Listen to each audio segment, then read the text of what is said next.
seems to be some good news because we are being told by NHK, which is one of the news services in Japan, that all passengers appear to have survived this aircraft collision at the Tokyo airport.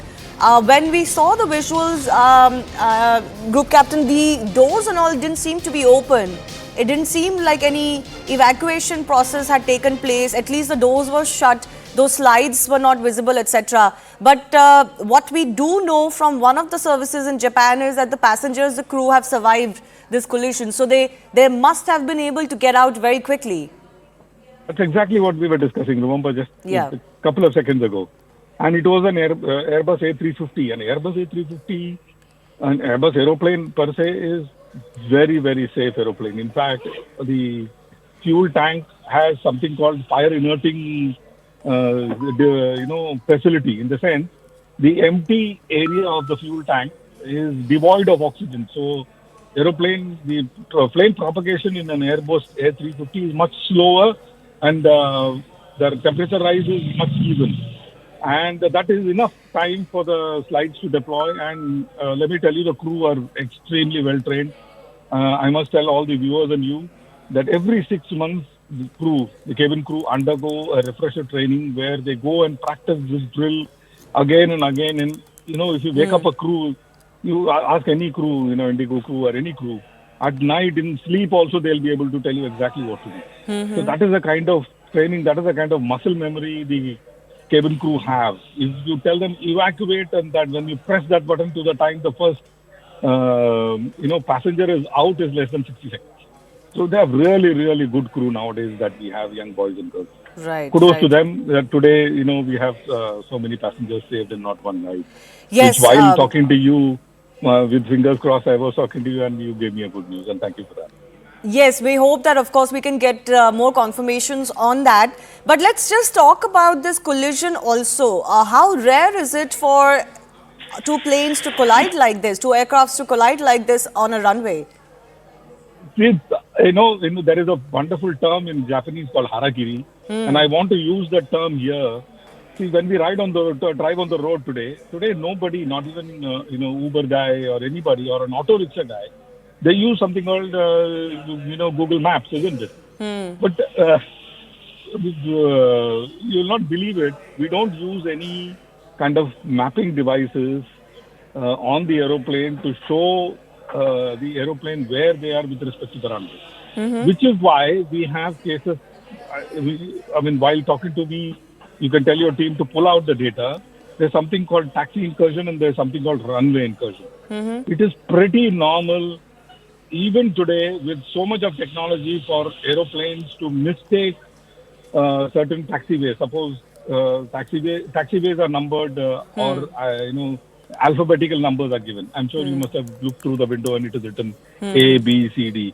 So if you're told to go in taxiway A and someone goes into B, and if the visibility is bad, or if that's the other guy coming out is in a hurry, which seems to be the case because of tsunami and stuff, where the Coast Guard aeroplane may have been coming out in a hurry, and this aeroplane enters the wrong taxiway, then you have collision. There have been cases where large aeroplanes have run over small aeroplanes, and this was an Air Canada flight 759. So Air Canada, the Airbus 350, probably going off in a hurry, or the other fellow coming off in a hurry. You don't know what really happened. But taxi and runway incursion, with today's technology, is possible to stop. Only thing is, ICAO needs to take out some procedure, ASAP, or give some technological, assistance to the pilot in the cockpit. Lot of technology is there. The time will be too short for us to discuss the technology that is available today. Right. Well, certainly something to look into,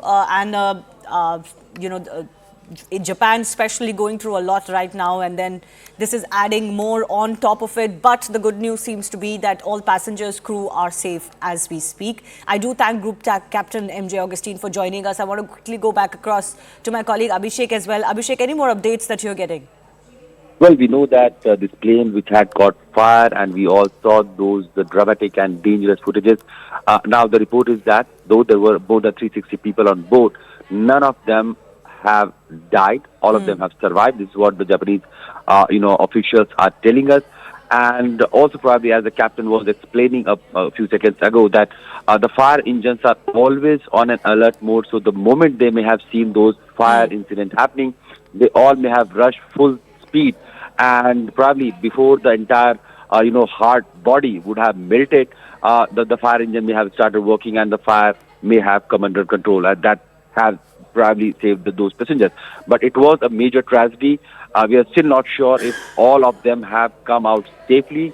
The case of incident, how it actually happened, is still not clear. But some of the theories, some of the official spokesperson from Japan side, they have said that probably a Japanese Coast Guard plane had, collided with this Japanese aircraft carrier, which was coming on runway. It had landed safely, and it was taxiing or probably moving towards its own bay area when this collision happened, and it was in a few seconds flash. It was a huge fireball that engulfed this passenger plane, and it looked like it was a major tragedy happening. But then it is being told that all the passengers have survived. How many of them? We are still not sure. More update on this entire issue we are expecting from the Japanese officials in some times now. Right. So the flames definitely latching on to the plane very quickly, even though fire services had begun work, and of course they were trying to douse the fire. But one can see in some images that are coming to us that the entire plane effectively caught fire and was being reduced to a skeleton, really. But the good news is that the passengers seem to have been evacuated. We don't quite have visuals of that, but there is a visual that is showing the moment of collision. So it shows that two bodies collided, and there was a ball of fire in one spot, while the plane that was possibly landing just now carrying forward with fire on it as well. Those are the visuals on the right of your screen. So it seems like two aircrafts colliding. The Coast Guard has suggested it could be one of their aircrafts. Remember, Japan has had, of course, a high magnitude earthquake. There have been tsunami warnings. There's been some destruction, about 30 people dead as well because of those earthquake related incidents. And a lot of activity must be going on in Tokyo and other regions, especially with the Coast Guard activities and other rescue and relief operations. And it seems like something has gone amiss in all of that hectic activity taking place in Japan.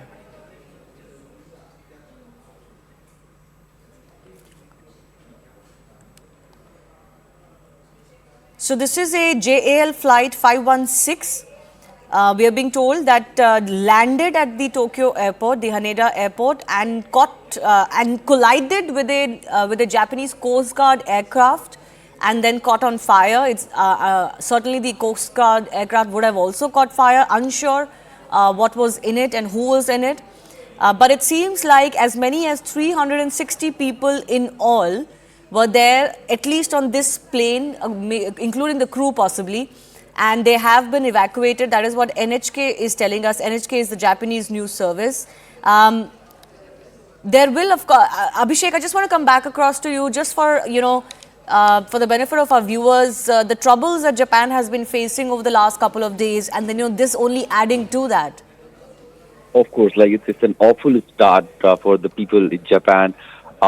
2 consecutive days, they have 2 major tragedies. One was 7.5 magnitude, killing more than 40 people, and demolishing hundreds of buildings across Japan. Second day, it has just begun, and we are witnessing another tragedy of 2 planes colliding. Nobody was talking about the Coast Guard plane, which has actually collided with this passenger plane. I'm sure the crew members in that plane may have also, got injured, or some casualty may have happened. The kind of footages that are emerging for that passenger plane, JL 516, with almost 360 people on board, it does suggest some massive fire. We are seeing dozens of fire tenders, attempting to douse the flame immediately as it was still burning. And probably officials are telling us that no passenger has died. All of them have survived. So it is the good news, but it doesn't look like people have come out unscathingly. They may have had, some of them may have clearly serious injuries.